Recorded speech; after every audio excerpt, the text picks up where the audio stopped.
Dear students, I am Vicky sir from Seva mastery point, Ghatpur Mohalla, Aurangabad, Bihar. आज मैं आप लोगों को हैज़, हैव और हैड से जुड़े कुछ प्रयोग के बारे में बताने जा रहा हूँ। जैसा कि हम लोग पहले भी अब के क्लास में पढ़ चुके हैं कि हैज़, हैव, हैड का प्रयोग परफेक्ट टेंस में किया जाता है। जैसा कि हम लोग जानते हैं present perfect tense, past perfect tense और फ्यूचर परफेक्ट टेंस में हैज़, हैव और हैड का प्रयोग किया जाता है चुका, चुकी, चुके को सूचित करने में। जैसा कि हम लोग सभी जानते हैं चुका है फॉर प्रेजेंट टेंस, चुका था फॉर पास्ट टेंस और चुकेगा फॉर फ्यूचर टेंस। और इसके प्रयोग के बारे में भी हम लोग सब चीज़ जानते हैं। और अगर आपको इसमें कुछ परेशानी हो तो मेरा परफेक्ट टेंस वाला वीडियो ज़रूर देख लीजिएगा। प्रेजेंट परफेक्ट के साथ हैज, हैव, V3 का प्रयोग किया जाता है। पास्ट परफेक्ट टेंस के साथ हैड, V3 का प्रयोग किया जाता है। और फ्यूचर परफेक्ट टेंस के साथ शैल, विल, हैव और V3 का प्रयोग किया जा सकता है। जैसा कि मैंने पहले भी बताया था, मैंने पढ़ा है या मैं पढ़ चुका हूँ। आई हैव रेड, वह घर जा चुकी थी। She had gone to house. तो इसके प्रयोग के बारे में हम लोग पढ़ लिए थे। तो ये टेंस से जुड़ा। जबकि मैं जो है से आप लोग को कुछ कंपल्सन, हैज, हैव, हैड के कंपल्सन के बारे में बता रहे हैं। कंपल्सन का मतलब होता है अनिवार्यता, बाध्यता या फिर कर्तव्य। तो इस तरह के वाक्यों में भी हैज, हैव और हैड का प्रयोग किया जा सकता है। जैसे कभी कभी हिंदी के सेंटेंस के माध्यम से हम ये बताने की कोशिश करते हैं कि हम इस काम को करने के लिए बाध्य हैं। जैसे मुझे घर जाना है, दैट्स मीन क्या कि I have compulsion to go to house, मैंने घर जाने के लिए मैं बाध्य हूँ। तो इस तरीक़ा से कंपल्सन को सूचित करने के लिए जो है से तीनों टेंस में इसका प्रयोग हैज, हैव और हैड का प्रयोग किया जाता है। तो इसके लिए मैं आपको पहचान बता दूं। प्रेजेंट के लिए इसका पहचान होता है ना है या फिर पढ़ता है, पढ़ती है। ध्यान से आप एक एक रूल को अलग अलग अगर फेयर करते हैं तो आपको आसानी के साथ समझ में आएगा। मैं चूँकि एक ही रूल को एक साथ इसलिए पढ़ाने की कोशिश करता हूँ कि आप कम से कम समय में ज़्यादा से ज़्यादा सीख पाएँ। अगर हम एक एक टॉपिक को पढ़ाना शुरू करेंगे तो आप सीख नहीं पाएंगे जल्दी से। तो आप इसको अलग नोट्स करें। होल प्रेजेंट के लिए नोट्स करें कि प्रेजेंट के लिए हैज, हैव के लिए ना है, पढ़ता है, पढ़ती है, पढ़ते हैं, ये हिंट्स होता है, पहचान है। उसी तरीक़ा से फॉर पास्ट के लिए ना था या पढ़ा, पढ़ी, पढ़े। उसी तरीक़ा से फ्यूचर के लिए ना होगा, पढ़ेगा, पढ़ेगी। तो जैसा कि मैंने बताया कि कंपल्सन के लिए हैज, हैव, हैड का प्रयोग प्रेजेंट, पास्ट और फ्यूचर तीनों में होता है। तो यहाँ मैं अलग अलग आपको रूल समझाने की कोशिश करता हूँ, ध्यान देंगे। सब्जेक्ट हैज, हैव, पहला जो आपका रूल है वो प्रेजेंट के लिए है, जबकि सब्जेक्ट के साथ अगर हैड का प्रयोग करते हैं तो वो पास्ट के लिए होगा। और उसी तरीके से सब्जेक्ट के साथ शैल, विल और हैव का प्रयोग करते हैं तो फ्यूचर के लिए होगा। इस प्रकार के वाक्यों में इन्फिनेटिव अर्थात 2+V1 का प्रयोग किया जाता है। तो आशा करते हैं कि हिंट्स के माध्यम से आप वाक्य को पकड़ने की कोशिश करेंगे। अब एग्जाम्पल के माध्यम से मैं इसको समझाने की कोशिश करता हूँ। जैसा कि प्रेजेंट के लिए मुझे घर जाना है या फिर मुझे घर जाना पड़ता है, तो दोनों हिंट्स के माध्यम से इसको समझने की कोशिश करेंगे। मुझे घर जाना है, मुझे पढ़ना है या मुझे पढ़ना पड़ता है, मुझे खेलना है, मुझे खेलना पड़ता है, मुझे हंसना है या मुझे हंसना पड़ता है। तो है यह जो है से प्रेजेंट को सूचित कर रहा है। और प्रेजेंट के लिए मैंने बताया कि फर्स्ट रूल जो है से आपका ये प्रेजेंट के लिए हो गया, जबकि सेकेंड का प्रयोग हैड टू का प्रयोग जो है से पास्ट के लिए करेंगे और इसका प्रयोग जो है से फ्यूचर के लिए करेंगे।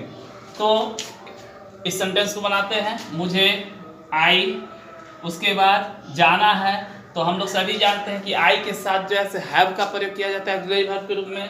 तो I have to go to house, मुझे घर जाना है। अगर इसी सेंटेंस को पास्ट में बनाने की कोशिश करते हैं तो मुझे घर जाना पड़ता, मुझे घर जाना पड़ा या फिर जाना था। जैसे मुझे अंग्रेजी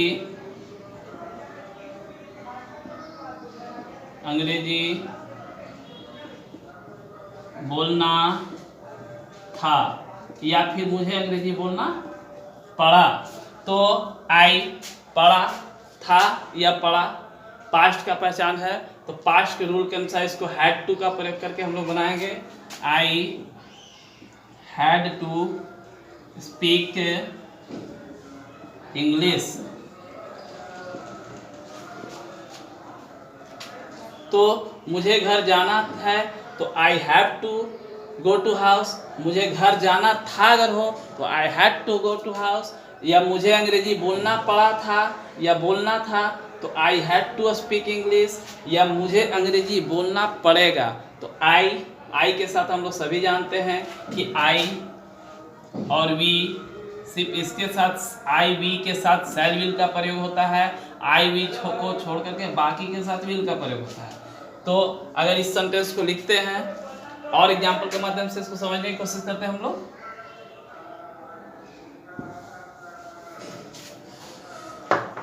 तुम्हें पत्र लिखना पड़ेगा या फिर तुम्हें पत्र लिखना होगा। तो तुम्हें पत्र लिखना पड़ेगा या होगा, ये फ्यूचर से बिलोंग है और फ्यूचर के लिए जो है शैल हैव विल हैव का हम लोग प्रयोग करते हैं। तो you will have to write a letter. तो डियर स्टूडेंट्स, ये मैंने एक एग्जाम्पल दिया है, लेकिन सिर्फ एक ही एग्जाम्पल नहीं हो सकता है, इसके असंख्य एग्जाम्पल हो सकते हैं। वर्ड्स चेंज हो सकते हैं, प्रोनाउंस चेंज हो सकते हैं। वर्ड्स और प्रोनाउन का चेंजेस करते हुए we can translate lots of translation. जैसे तुम्हें पत्र लिखना होगा, you will have to write a letter. उसे पत्र लिखना होगा, he will have to write a letter. मुझे पत्र लिखना होगा, I shall have to write a letter. Shyam को पत्र लिखना होगा, Shyam will have to write a letter. Mohan को पत्र लिखना होगा, Mohan will have to write a letter. ठीक है, तो इस तरीका से एक वर्ड्स और से का प्रयोग करके हम लोग जो है अनेकों सेंटेंस बना सकते हैं। ये केवल एक टर्म है।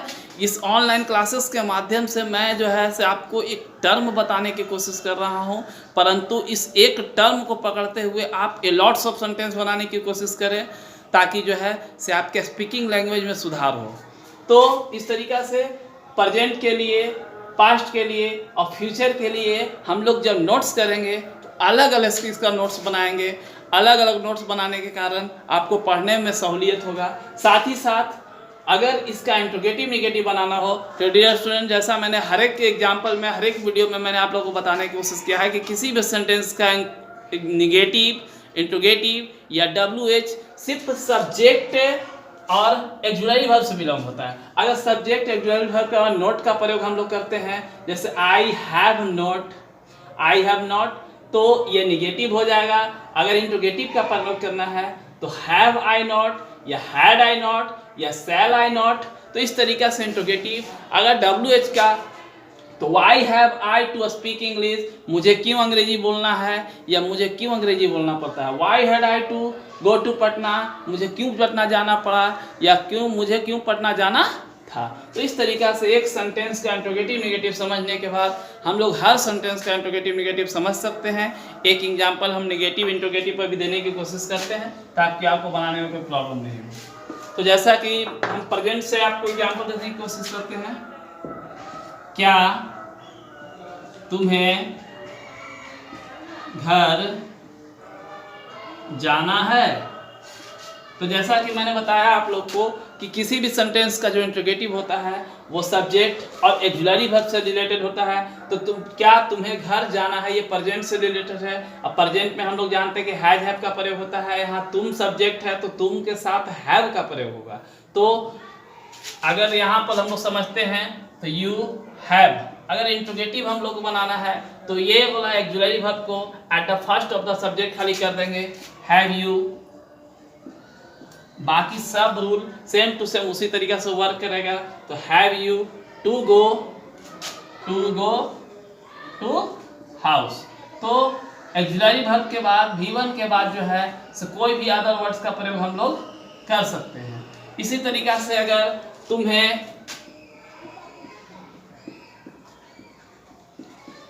क्यों घर जाना था या फिर क्यों घर जाना पड़ा, तो सबसे पहले क्यों का यूज करेंगे, why had you to go to house. तो माय डियर स्टूडेंट्स, प्रत्येक के वाक्य का इंट्रोगेटिव निगेटिव का फॉर्मूला सेम है, सिर्फ इसके हल्के से कॉन्सेप्ट को हम लोगों को समझने की आवश्यकता है। अगर किसी भी सेंटेंस के ऑक्सिलरी वर्ब और सब्जेक्ट के हम कॉन्सेप्ट को समझ लें तो यह सेंटेंस बनाना, सेंटेंस से यही नहीं कोई भी सेंटेंस बनाना हम लोग के लिए आसान हो जाएगा। इसलिए मैंने सेंटेंस पैटर्न जो है सिर्फ EJMR से रिलेटेड कुछ सेंटेंस पैटर्न अपने वीडियो में अपलोड किया था। आप उस सेंटेंस पैटर्न को समझ करके और इंट्रोगेटिव निगेटिव फ्लुएंटली जो है बनाने की कोशिश करें।